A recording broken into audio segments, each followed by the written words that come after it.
Ah, I just had a voice come in. So yeah, it's always been of interest to me about whether we can get more corporate clubs involved in Toastmasters.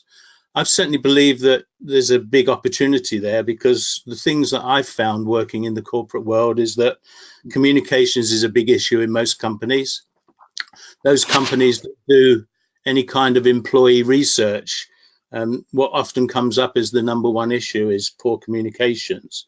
And of course, there's a big challenge with developing leaders in those organizations. So certainly I think that communications and leadership development are great opportunities for Toastmasters within the corporate world. What makes them different, I suppose, is that probably people would join a corporate club for very different reasons than they would join a community club. I think that they probably see that it's going to help them more within the organization that they're working in, as being an opportunity to be seen, I suppose, by senior management, to be participating in whatever development activities are going on in that organization. But I do think that that does create an issue about commitment, and I'll talk a bit more about that later on, about how we might deal with that. John, what do you think, just from a purely technical standpoint, what are the main differences between a corporate club and a community club? The big differences I see is that corporate clubs certainly get off the ground hell of a lot quicker, that we certainly see corporate clubs going from interest to chartering in weeks rather than months. So they certainly become a chartered club far quicker than a community club generally does. I say that certainly members come in for very, very different reasons. I suppose the other issue is that who pays, and certainly from my experience, that generally the organization makes a big contribution towards the cost of getting a club off the ground, and that may actually put just a bit of a question mark again over the commitment of the members in those organizations. So those would be the two things from my point of view, that they're quicker to charter, and then there's an issue about the reasons why people join and who's paying. What about the logistics? Do corporate clubs tend to meet more frequently? Some meet weekly, some meet in the same way that our community clubs do, that they meet twice a month. The big issue is getting people to meetings, because everybody there is on site. Certainly the club that I was involved in is that they had an awful lot of people that were working off site, so attendance was often because they didn't have their members there all the time. And meetings tend to be shorter as well. They're often run either as breakfast clubs or lunchtime clubs, and tend to be 1 hour in duration rather than the 2 hours that we expect in the community clubs. But it varies. It varies. I wouldn't say that was general, but my experience is that clubs meet generally along the same principles as our corporate clubs, but the meetings are often shorter. Do you want to address some of the things on this slide about the corporate clubs, just in case we've missed anything here?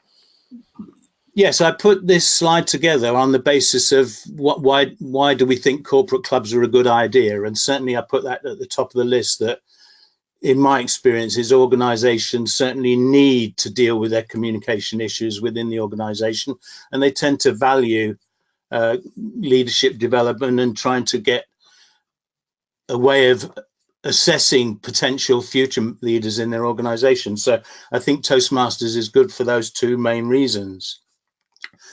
If you go onto the Toastmasters International website, you'll see that under that website address that's there, the corporate sponsors list, is that there are nearly 2,300 corporate sponsors for Toastmasters International. So that's suggesting that there are that number of organizations in the USA who are acting as corporate sponsors.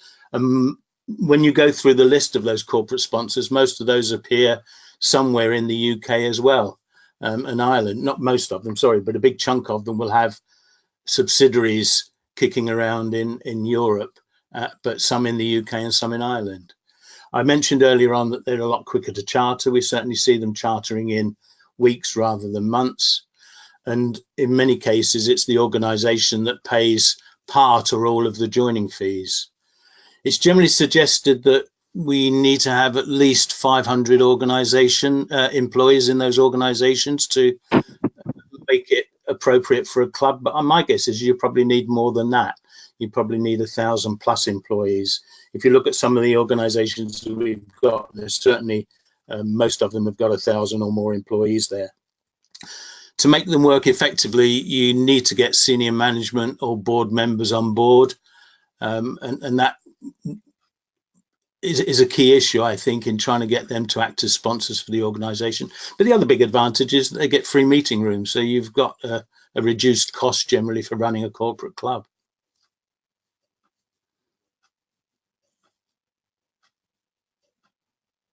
Well, I think part of the reason we're having this webinar is because corporate clubs have particular challenges.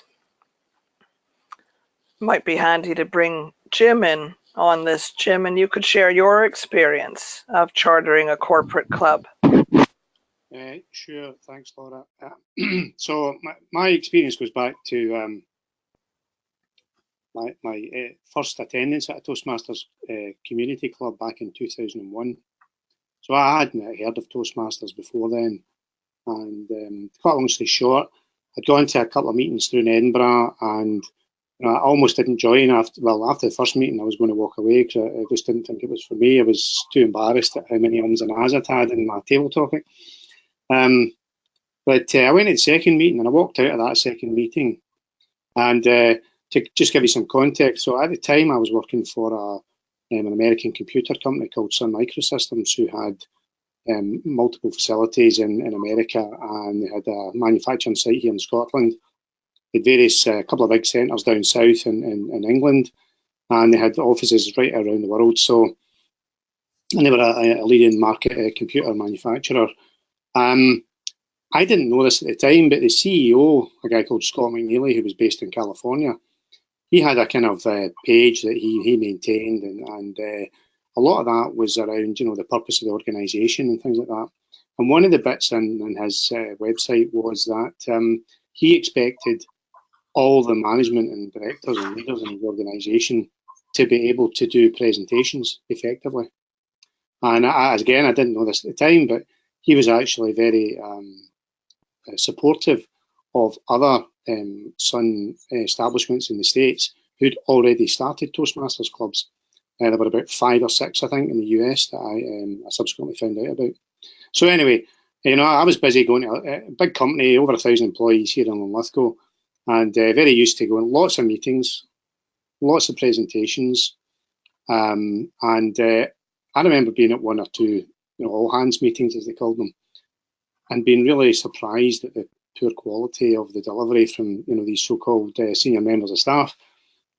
So when I'd been at Toastmasters, this started kind of really gelling with me.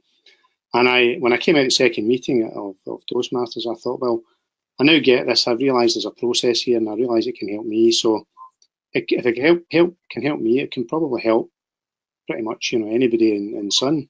And that was the reason that I went back to Sun, and then I got a few colleagues to help, and we decided to start a club in Sun. So that was the purpose, that was the why behind what we were doing. So there was real purpose, because I could see benefit for me personally, plus I could see benefit for the organisation. I'm sure John's going to get into more of these details, but that's the gist of how we got started. And I also understand that the Sun locations down in England, at least one of those had a Toastmasters club as well at the time. That none of these exist anymore because Sun doesn't exist anymore. So unfortunately, they've gone by the wayside. But we had at one point 2 or 3 clubs Sun sponsored in the UK. One final point from me at this stage is that I've been fortunate enough, being in the States on vacation and work, to visit other Toastmasters clubs. And certainly when I've been in Atlanta and I've been looking around for local clubs to go to, one of the odd things that I've noticed is that there's an awful lot of corporate clubs in the States compared to here. I would say the vast majority of clubs in District 71 are community clubs. And I would say there's a far more balanced alignment between community and corporate clubs in the States. Yes, certainly. I've spent quite a bit of time in the USA, and that's where I first came across Toastmasters. And certainly from my experience, there's a lot more corporate clubs in the USA. But I think the American business ethos is very different to ours as well, to a certain extent. And it's interesting that if you look at the corporate clubs that we see in the UK and Ireland, a lot of those are American companies originally. So, I think that there's an awful lot of that promotion goes on in the USA that then washes over to what's going on over here. John, do you want to take us through these challenges? Yes, certainly in my involvement with let me just give you a little bit of history of my involvement. I got involved with a club in Leicestershire, and that started a corporate club, and it started by somebody that was working in that organization that had been in Toastmasters in Australia. And he had started talking to his company about whether they ought to have a Toastmasters club. And I was the area governor at the time, and I got invited to go in and talk to them. What was quite interesting is that we were initially talking to the HR department, and they were quite anti initially, because they saw that developing communication skills and leadership skills was something that was an internal issue and an HR issue rather than inviting people in from outside. But we had 2 or 3 other meetings there, and I think we finally managed to suggest that if they had a demonstration meeting, it might just then encourage them to take it a stage further. We did manage to get one of the board members to be a sponsor and support and promote the organisation. What was quite interesting is once we lost that board member and we didn't have a very senior manager involved in the meetings, attendance started to dwindle, and we discovered that it was getting more and more difficult for the club to appoint new officers. So it was the same officers that were doing it year after year. And sadly, after about 4 years, they decided that they were going to close the club. So that sort of suggested to me that there are issues in corporates and challenges that maybe we need to think about how we might overcome some of those. I mentioned earlier on that shorter meetings tends to be my experience is that this club was meeting fortnightly for an hour at lunchtime. So therefore you don't get as much in that hour as you would do in a couple of hours that we have in our other clubs. They might just get a couple of speeches in and some table topics. It was very difficult to get other people from outside the organization to go in and visit them because of security issues and getting security clearance. And I think we see that in some of the other organizations. But we did talk to them about the possibility of inviting some of their key suppliers to get involved in their club. And they saw that as a pretty good idea, but I don't think they pursued that significantly. But they did think that, we certainly have some communication issues and presentation issues with some of our key subcontractors and some of the key people that we put into projects. And they felt that it would be a good idea to try and involve them in some way in their Toastmasters meetings. I did mention that members join for very different reasons, I think, in a corporate club than maybe the reasons why people join a community club. And I think they see it as a more career related and helping them get on in their career and helping them, I suppose, to be seen by senior managers a bit more in terms of getting involved in personal development. So I do think that, maybe their motivations for joining is something that we need to investigate a bit more. The other thing I saw, and I've seen it in quite a few organizations, is it's a company that pays the cost. And therefore, I just wonder whether we don't get such a strong commitment if there's no cost to the individual. And I'm going to talk a bit more about that later on, because I'm going to show you a presentation as we go through our slides of a Citibank club that is looking at ways and means of making sure that members make a contribution, and not only that, but they also make progress within the club. So I'll describe that a little bit later on. I mentioned again that attendance was often an issue because people are at other meetings, or they're off site, or they're traveling. So some of the key members were not always available to attend their lunchtime meetings. So I think, again, we have a challenge there with that. And if you don't have senior management attendance or involvement, I do feel that then may just make it more of an issue in terms of getting other people in the organisation to attend regularly. I do think that it does need that senior management commitment. And I've seen that with other things in corporate world, is that if you haven't got senior managers behind it, then it isn't going to necessarily be as successful as it would be if they were involved. I mentioned that we often see a little bit of HR department resistance if they see that personal development, and particularly personal development around leadership development and communication and presentation skills, is their responsibility rather than putting it to an outside organisation. So I think you have to really tread fairly carefully with the HR departments in terms of getting them enthusiastic about Toastmasters clubs. We certainly, since I've been doing this role as club growth director, we've seen the challenge of getting corporate clubs to pay their dues on time, because their payment terms don't necessarily fit in with Toastmasters International due dates. And if you can imagine that an awful lot of corporates will have a 30-day or 60-day payment terms, that means you've got to get an invoice into them well before our due dates, our Toastmasters International due dates. So there's a challenge there on payments. And I see clubs that don't seem to survive into the long term as well. As I think we're likely to lose 3 corporates in District 71 this year. So, you know, I think that there is a question about sustainability and how do we keep the clubs developing and growing and getting new members in, and making sure that members achieve something out of their membership.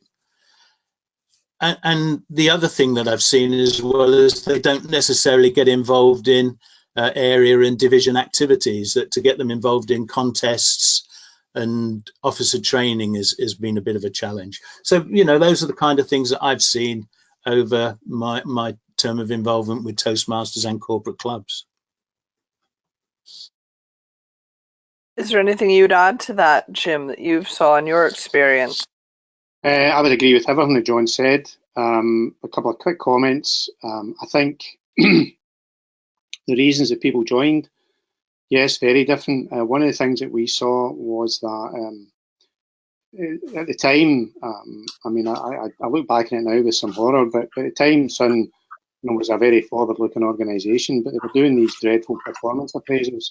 So everybody was graded, and so people would come out of performance appraisal with some kind of rating. And of course, what some managers did for some of the lower rated staff was suggest to them that, oh, have you seen this Toastmasters thing that's on offer? Because not a lot of technical people working in the organisation, a lot of shy people, and communication skills wasn't necessarily their forte. Not that it's mine, but they would potentially get recommended or put onto us as a means of improving their performance. So as John's already indicated, to me that's that's the manager's motivation to get them on it and to Toastmasters, not the individuals. And I think that's coming at it from the wrong angle. I think you're probably destined to failure there before you've even started. Attendance, yeah, I mean, we often had people, and myself included, just couldn't go to meetings because it wasn't there. And the senior management involvement, I mean, I went straight to the top in Linlithgow here. I mean, I'd never really spoken to the top man in the facility. And I just grabbed the bull by the horns. I had spoken to HR because I realised that, that was potentially going to be an issue. And they were okay with it, but they said to me, oh, have you run it by Hugh? He was the boss, and I had a funny feeling that they maybe thought Hugh would say, oh no, you're not doing that, because the boss, he wasn't really he wasn't a guy who was into formal speaking and stuff. He was actually, he was a very authentic speaker, and he would throw in a few swear words here and there, so he wasn't everyone's cup of tea, but he could certainly get an audience going. He wasn't somebody who was likely to come along to one of our meetings, but he okayed it. He just said to me, have you spoken to HR? I said, yes. They said, if you were happy with it, they're happy with it. And he said, fine. So that was an important part in getting the club started. But we never, refreshing. We never got any senior managers or directors joining the club. And I think there's a real issue in a corporate club with the not the transparency, the vulnerability that people have in coming to the club, and that spans right through all levels of your organisation, from the person who's been asked to come and join because the manager thinks they need it, to a director who's potentially a really poor presenter who doesn't want to stand up in front of a group and suddenly be exposed and not found out, but suddenly be receiving equal peer feedback from people who say, well, you could improve it here and improve it there. That's a real face, saving or face losing situation. And the last one, a good comment, is just the overall sustainability piece. We had over 1,000 employees, and we chartered with 22 or 21, I think it was, and it was just downhill from the start. You've got a limited pool of potential members, and that's really only going to get smaller over time unless your organisation's churning through people, and that's obviously not something they want. If the people at the bottom, from a performance point of view, and the people at the top, from a vulnerability point of view, are not even going to consider joining your club, then I would say right from the outset, you're probably limiting the pool of potential membership in your company to, I would say, no more than 80% and probably less than that. Mm.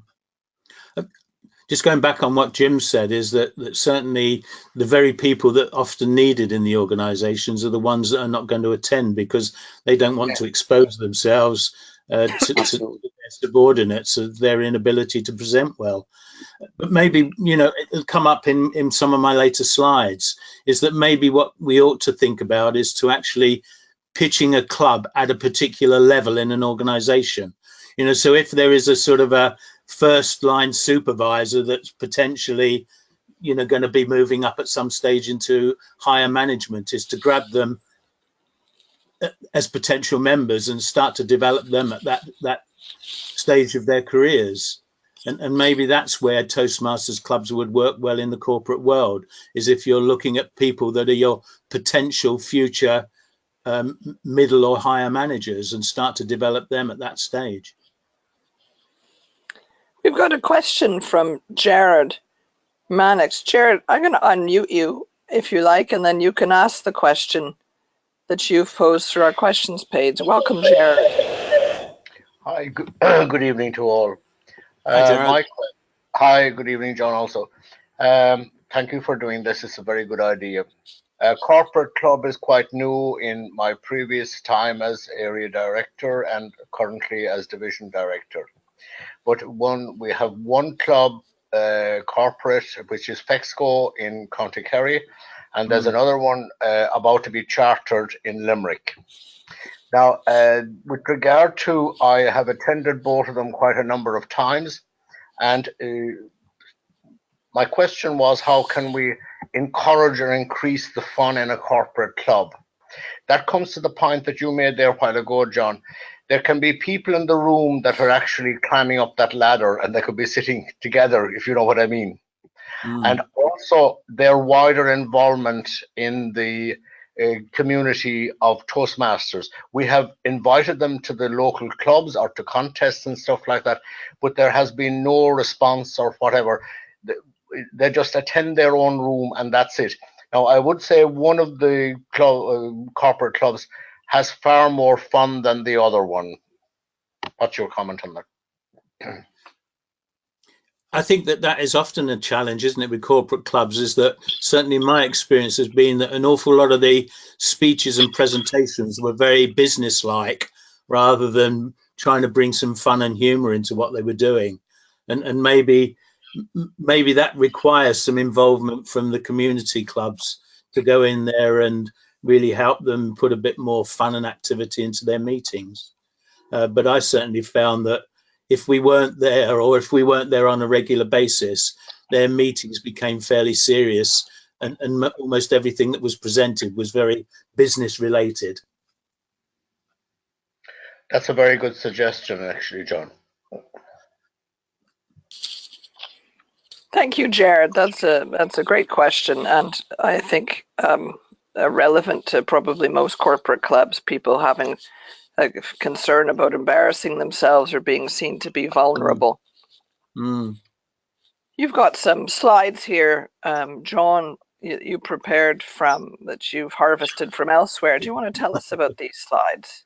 Yes, these were sent to me recently by our Regional 11 advisor, who managed to, she actually went into this presentation that was being done by Citibank in Budapest about starting up a Toastmasters club, and she got their permission to share it. And there were some things in here that I thought, this is great. This is giving us some suggestions and recommendations against some of the challenges that I've listed earlier on. So what we've got here is their presentation that was given to senior managers in Citibank Budapest. And perhaps we can just sort of run through that, and I'll pick up some of the highlights. I think there's about 13 slides here, so it's worth just having a look at those, and I'll pick up on those things that I think are more important. So this was just a quick summary of what Toastmasters is all about. It's interesting they've used the toaster theme. So they're saying here that in terms of what would it cost the organization in sponsorship fee for 30 members, it was going to cost $2,825 US. So that was the cost to the organization. This looked at the impact that a Toastmasters club can have on benefiting Citibank employees. So these are the things that it would benefit from a communication point of view. And this is the benefits from a leadership point of view. And then there's that good summary at the bottom. Good communicators tend to be good leaders, which certainly in my experience is all the best managers and leaders that I've worked with have been very good communicators. So those two things, in my view, go very much hand in hand. This is a bit background of Toastmasters. So they looked here about how big Toastmasters is in terms of size, but also that there were 14 clubs in Hungary, of which Morgan Stanley, Nokia, Exxon, GE, Vodafone, BP, and Citi were one of them. So this was looking at the calculation of the budget, but also what does Toastmasters bring? So it brings those regular meetings, club events, guest speakers, information and demonstration sessions, and social media. And then it looked at what's the cost for 20 members, 30 members, or 40 members. So it lists the charter fee. The reason why new member fee there is 0 is that what they're going to look for is for the individuals to pay the new member fee, but for the organization to pay the club membership fee. But you'll see a little bit later earlier on about what they're looking. So it said at the bottom here, interested applicants to express their commitment by paying a nominal fee of $20 and meet the requirements measured by the engagement index, which is on slides 12 to 13. So what they were saying is that for the company to make their contribution, we need to see some engagement from our members, and they've actually put together a measure of that, and you'll see that in a later slide. So this is showing how a typical 1 hour session meeting would look like. 5 minutes meeting preparation, 35 minutes of prepared and impromptu speeches, and 20 minutes of speech evaluations and closing remarks. And then there's a breakdown of that step by step at the bottom in a sort of a timeline.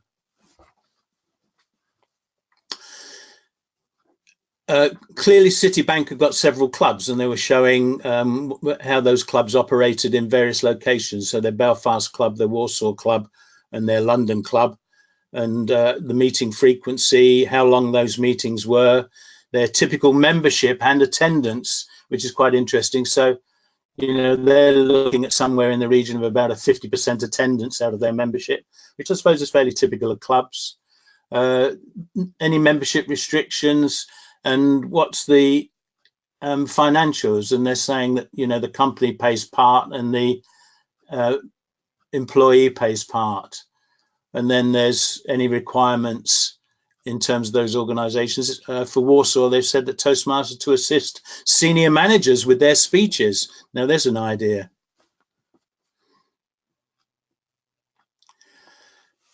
So for Citibank Budapest, this is what they were looking for, is that meeting once a week, a 1 hour meeting, a membership, a minimum of 20, but an aspirational goal of 30 to 40 members, no membership restrictions, but motivation only as measured by the engagement index, which I'll go through with you later on.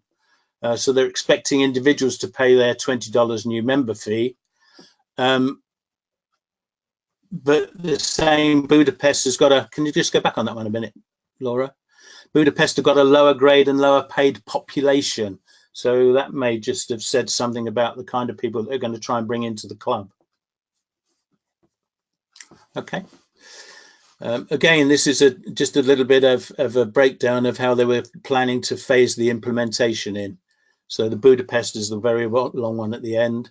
You can see how many employees they've got there, 2,500 in one, 2,800 in another, 2,200 in Budapest. They're going to meet weekly for 1 hour. And their proposal was to run a 6-month pilot in one part of the organization, which they say is Arena, and then expand that into other locations in September 2018. So they've pitched a particular grade of employee, which goes back to what I said earlier on, maybe targeting a Toastmasters club to a particular grade. And they're saying there that C grade employees is the benefit it brings together people from all walks of life. And they hope that that will break down silos and allowing skip level Toastmaster meeting. Not sure what that meant. And then they're saying that permanent and temporary staff would be involved because today's temps are tomorrow's permanent employees.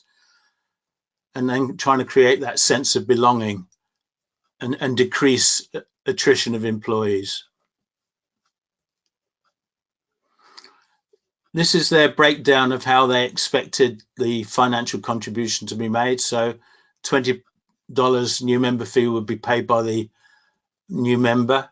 And they're saying a small amount, but enough to deter those who do not want to take it seriously. And then the rest is a sponsorship paid by the company, that $90 a year.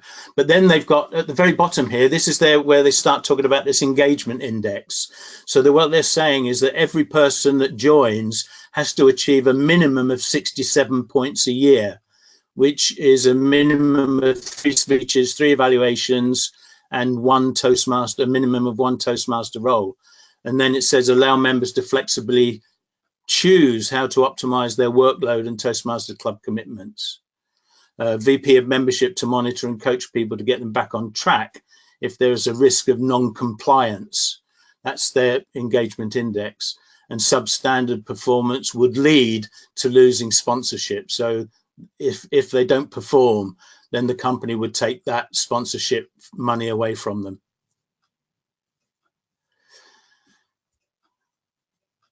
So the engagement index is based on their attendance, and it says here one cannot avoid learning even if they just turn up without taking a role. So they get 1 point for attending every meeting, and then they get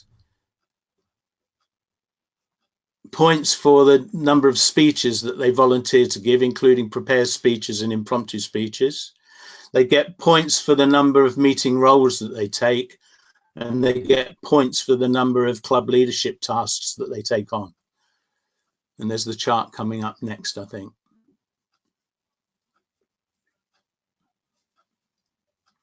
So here's their engagement index. Now I like this because it sort of then starts to measure how effectively their Toastmasters club is developing the members and how committed the members are to moving on. So if you look at the very left-hand column, these are the points that are awarded. And if you go back, they have to achieve a minimum of 67 points a year.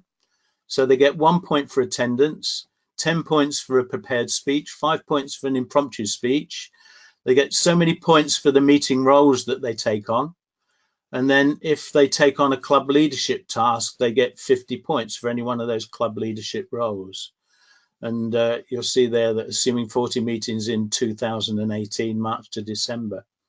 They then look at the number of available slots there are at each meeting, how many available slots there are in 2018, and the minimum requirement that every member has to do in each of those particular speeches and meeting roles, and the required points for sponsorship. So for the company to continue sponsoring them, they have to attend 20 meetings. They have to achieve 30 prepared speech points, which is 3 speeches, and they have to have done 5 Toastmaster roles during the year and 12 speech evaluations during the year. Now, I've started to look at that as a possibility with some clubs that I'm involved in, of could we use this as a way of measuring and looking for Toastmaster of the Year. You know, it starts to look at the amount of commitment and enthusiasm and participation that members make in the club. So some possibilities in there. And I think that's, you know, that's, I guess, some area for some discussion now, if you want to talk a little bit about what I've just shown you.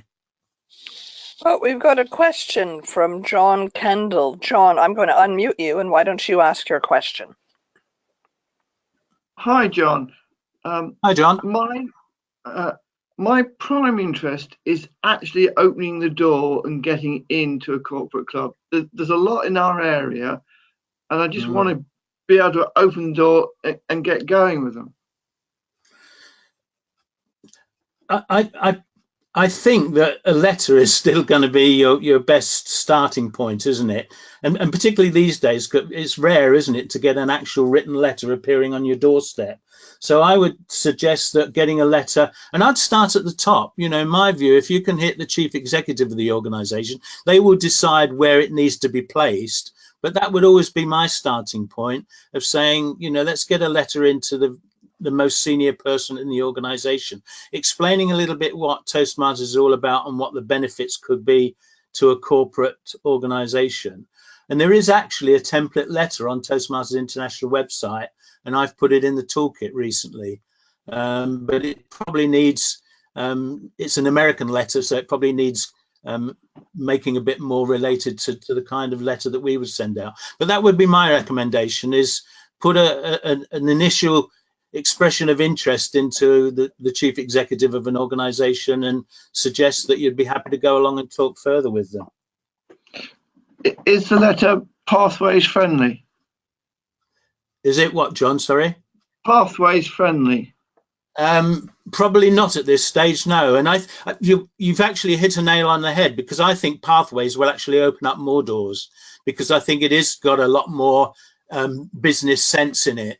And I think that if we could actually get some really good facts and statistics and data in there about pathways, that would actually strengthen any proposal that we would make to a corporate company, corporate organization.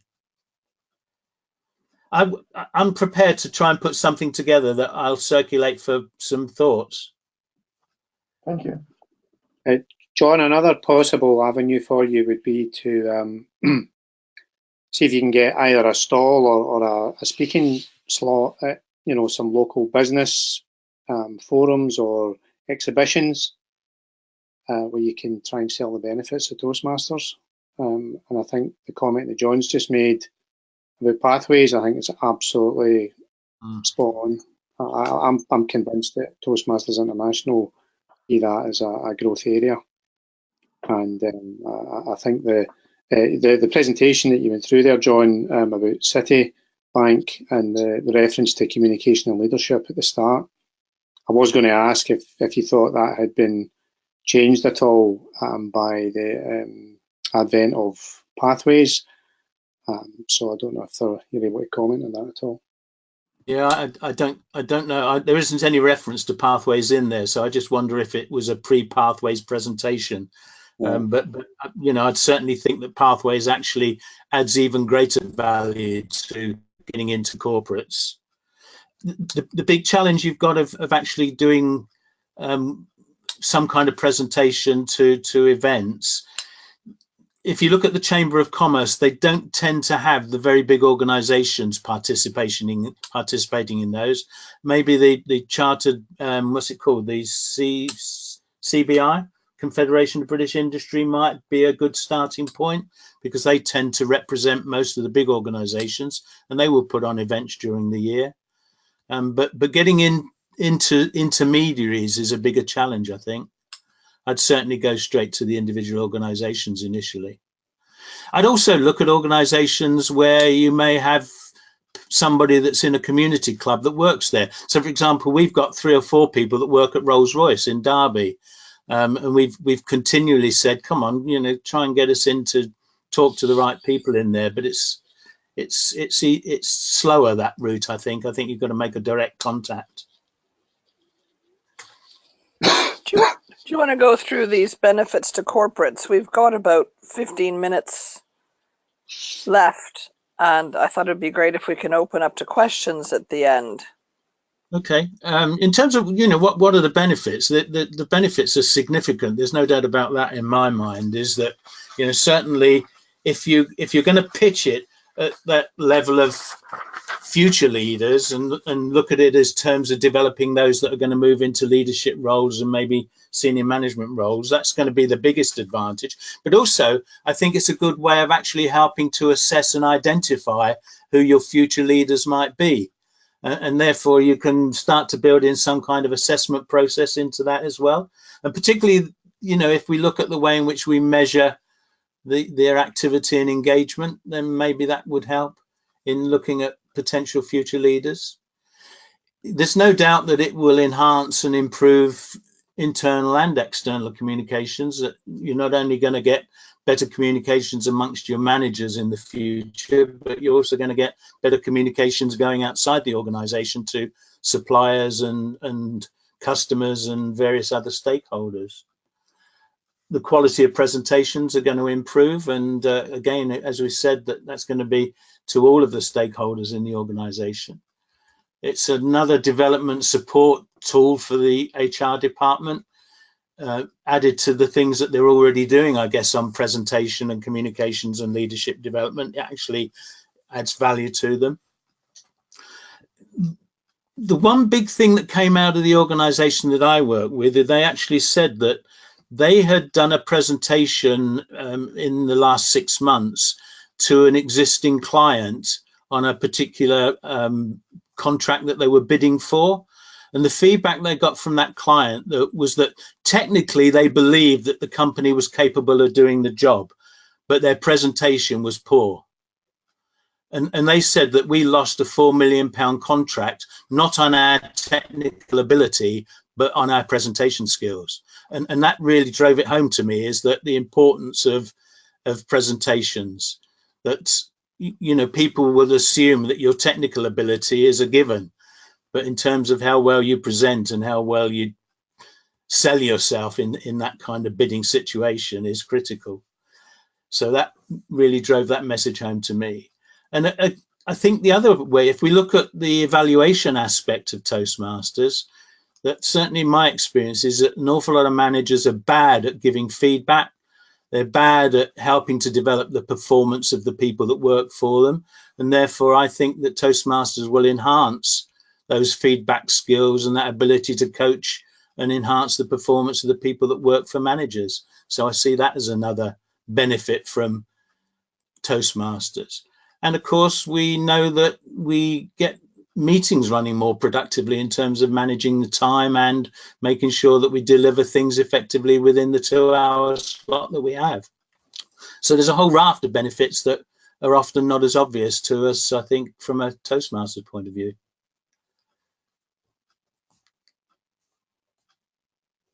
We've got some questions. So Danny Banks, I'm going to unmute you, Danny, so you can ask your question. Hi, Danny. Hi, Oh. Can you hear me? Hi, Danny. Hi, John. You've mentioned a lot of the corporate sector, but you, being from Leicestershire, one of the biggest employers in Leicester are hospitals. I mean, we've got 3 main hospitals in Leicester with probably well over 1,000 people. Have you any experience there of, you know, either in this country or in America? I can't think of any public sector that have actually got a significant Toastmasters presence, certainly in the UK. My guess is that probably some of the private hospitals in the USA have got some presence. Certainly, I've done a lot of work in the public sector, and everything moves more difficult in a more difficult manner and a more bureaucratic manner. So it takes a lot longer to get things off the ground in that sector It has to go to committees. It has to have several presentations. Would I see the public sector as low-hanging fruit? No, I wouldn't. But that's a personal viewpoint. That's a personal viewpoint. Oh. And also, sorry, speechcraft. Do you see that as a way of perhaps getting into some of these organisations? Yeah, delivering a speechcraft course. I think if you could get a speechcraft course internal, that would work. But maybe it's a good way of bringing several companies together. So, for example, down in Derby, there are several ex-British Rail companies that all work in the same location. They've all been set up as smaller businesses, and you could perhaps run something in there where several businesses take part. Okay, thank you. We've got an exciting question from Adam Zalewski. Adam, I'm going to unmute you so you can pose your question to our panelists. Just a moment. There you are. Okay, go ahead, Adam. All right. Hello. Good evening, everyone. Can you hear me? Hi, Adam. Hello. So I have a plan or an idea to start a corporate club at my work. And it was extremely valuable to see how Citibank has handled it. I think there's a lot of insight that I might use. But my only worry is you know, the first action that I want to take is to run a taster session, get the Toastmasters that I know are good speakers and are in the same industry to somehow show how it's done and to show the benefits. But my worry is how to keep interest high between the moment that I have a taster session and I get the organization excited and I try to assess how many people are interested. And then before I manage to get through the corporate labyrinth of getting finance and support and approvals, what do I do between a taster session and officially starting a club to keep people interested? I don't know whether Jim I don't know whether Jim wants to answer that, but I've certainly got some thoughts on it. Yeah, Adam, I think what we did, when I came back from my second Toastmasters meeting, I put out an email which went to everybody on the site, and I just titled it, So You Think You're a Good Speaker? And I just put a few details in. I said, if you're interested in improving your speaking skills, please come to a meeting in this room on this day at this time, or drop me an email. And in response to that one email, I got over 20 replies. And we had the meeting, and we had over 20 people committed to help us start the club. And it was obviously going to take me time to get all the stuff from Toastmasters. And in the interim period, we just started an unofficial club, just like you would if you were starting a community club. And we just organised a room, we organised a date and a time, and we just started running meetings, even though we weren't, you know, an official club. And, you know, we didn't obviously get 20 people coming to every meeting, but, you know, that's how we kicked it off, and we kept the ball rolling that way, and that was how we got started. Yeah, I would support what Jim said, is that I wouldn't allow the momentum to disappear. Is that what we did, and what we've done with community clubs is that from the day that we did the demonstration meeting, we arranged the next meeting within a fortnight of that meeting. So we wouldn't allow there to be any procrastination in between. We'd make sure that there was a follow-on meeting straight after the demo meeting. That's a fantastic idea, but when you still run in that unofficial gray area, how do you handle the educational program? Well, what will happen now, of course, is that once you have made some commitment to Toastmasters International, whether that is applying for the application to start a Toastmasters club, you're going to get some access to some of the Pathways material, but you're not going to get access to all of the Pathways material until you actually charter. So you have got a bit of a challenge with materials from Pathways. So when we started our club here in 2001, this was only the second official club in Scotland at the time. And we didn't have the internet in the way it is today. So, you know, I didn't know about the various education materials that existed at the time. I'm guessing now, Adam, that you would probably have connections to and access to materials, even if it's material that comes from the existing Competent Communication and Leadership Programme, which you could tap into. And, you know, you could run through, for example, like the Better Speaker series, the Successful Club series, stuff like that. I mean, there's 20 presentations on education-based material straight out the bat. And you could get, I'm sure people will lend you their copies if you can't obtain a copy directly from TI. And you know, you could run presentations and sessions based on some of those, and they cover very standard topics. You know, I mean, I can't remember the titles of all of them. John might all remember some of them.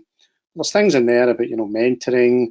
There's things about making decisions. There's things about delegation. You know, topics that are highly relevant to the business and work environment.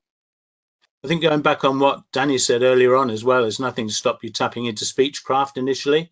You know, that I think there's 3 speeches in Speechcraft, so you can actually do that. And as you say, there's nothing to stop you using some of the previous material to at least get people doing speeches and doing impromptu speeches and doing speeches towards the initial 3-4 objectives of prepared speeches.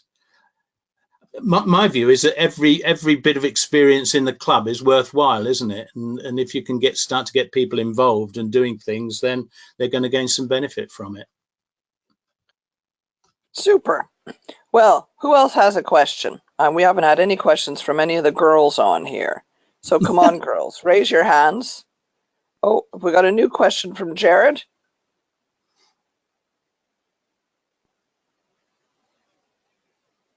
Jared's, I'll just unmute you, Jared.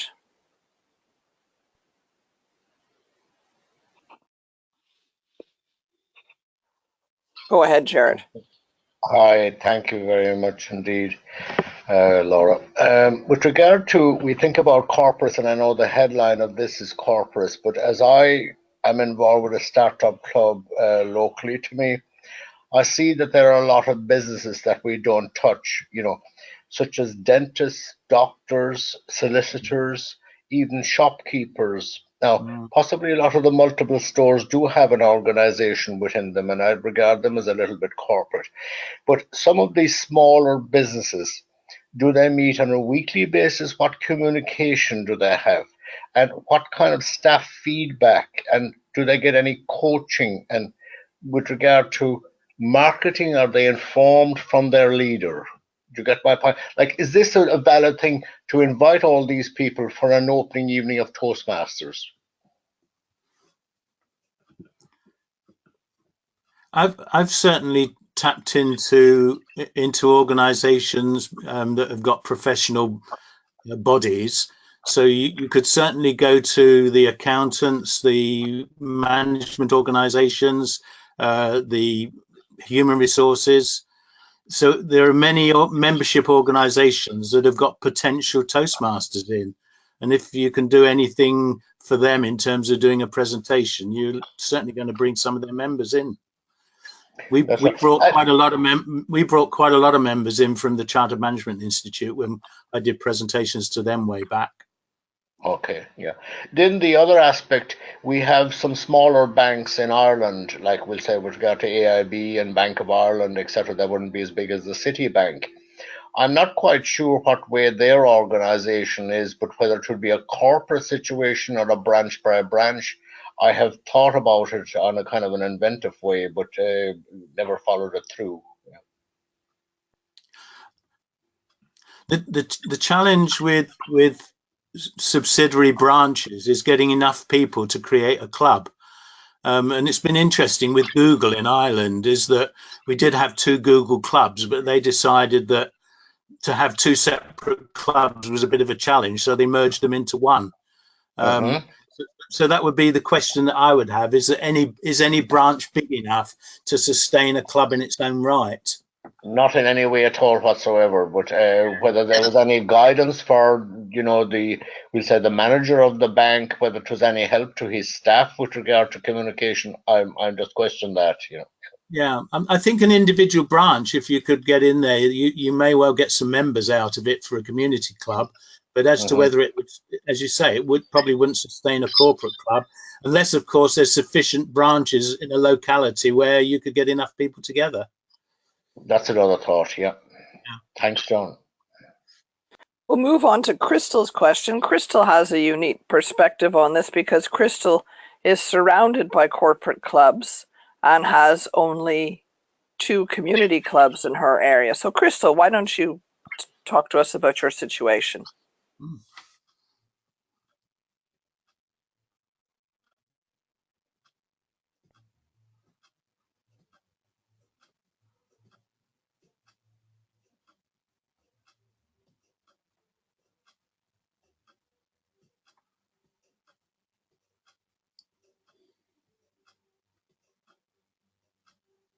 I'm not hearing anything. Hello. Hi, can you hear me? Hi. Can now. Hello. Oh, hi, John. Yeah, I'm in Area 49 here down in Division A. You know, we've got 3 corporate clubs. My question is, I'm working on my ALS at the moment, and I'm thinking about being an area director at some point. But what I find is that some of the area directors that have been an area director for my club find it difficult to gain access to these clubs for club visits.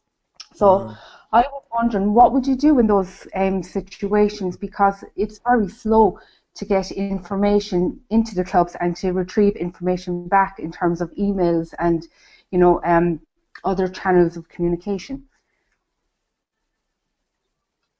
It's difficult, isn't it? And I know that certainly we've had similar problems with some of the corporates that I know around, of actually area directors being able to get in there to visit them. And I think, many of them do have a security issue, which makes it difficult, that you need to get security clearance to get in there. But I think it's about building a relationship if possible. And one of the downsides of Toastmasters, of course, is that we end up with a different area director each year, and therefore there isn't that continuity in a relationship with whoever you've dealt with in the organization. I think you're just going to have to keep trying to pursue to get in there and meet somebody and get a chat with somebody, but I know how difficult that can be. Yeah, because I was just wondering as well, because we have our own club DCP points, but we actually have one for the area as well. But our area has been a select area, and we were kind of wondering if we'd ever see the day that it would be higher. But, we find it difficult as well with contests and things like that. Just engaging with these private companies is very, very difficult. If you go back to what I showed with the City Bank, is that if there was some way of building in at the beginning, that as well as the commitment to the organization internally, is that if there could be some way of measuring their engagement by how well they engage with their community clubs in the area, it would be good if we could build that in some way, wouldn't it? But, I think we just got to keep looking at ways to get them involved. Oh, absolutely, because I just feel like they're missing out in a whole world of Toastmasters outside of just corporate clubs. Well, it's great for them because they need communication and leadership within these corporate clubs, but I think they're just missing the broader community element of it. Yeah, I think if we had several corporate clubs in the same area, you'd probably have a better chance of getting the corporate clubs to work together rather than working with community clubs, because they'd see that there's some synergy there. They probably don't see the same synergy with getting involved with a community club, but they're more likely to get involved with another corporate club. Well, that's very true. Yeah, I've got a feeling somewhere they've held a corporate clubs contest where 3 or 4 corporate clubs have got together to run their contest. Yeah, that's possible, because here in Cork, what we find is that there's a lot more corporates popping up all over the place, and as well as community clubs, so they are growing in numbers. So it would be great if they can link together and make a community out of it for the corporate clubs as well. Yeah, I think they'd see that they'd have a lot more in common with another corporate club than with a community club. Absolutely, yes. Yeah. Yep. Thanks for that, John. That was very informative. Thank you. We have one comment, not a question. Sharon O'Neill has said that she has, this has been valuable. Thanks for doing it. I don't have any questions right now. Fingers crossed we'll have McAfee chartering in a couple of weeks. Brilliant. So that's Okay, great that's news, great. Sharon. Great news, Sharon. I'm conscious that we're at the top of the hour and I don't want to encroach on anybody else's time. We haven't got any additional questions from our attendees, so I think I will take this opportunity to thank our two presenters, Jim Boyd from Division S and District 71 Club Growth Director John Cox. Thank you both for your time and attention to this. Thank you, Laura, for supporting it, and good luck with the cold or whatever it is you've got. Thanks very much, John. Thanks, Jim. Bye-bye. Yeah, thanks, John. Thanks, Laura. My pleasure. Thanks, everybody, for participating. The webinar will be available for anybody who missed it, or if you'd like to go back through any of those slides, we'll have a recording of it and you can access that through a link that will come out in an email to you later this week. And so with that, I will end the recording and wish you all a happy Sunday evening. Good night. Good night, Laura.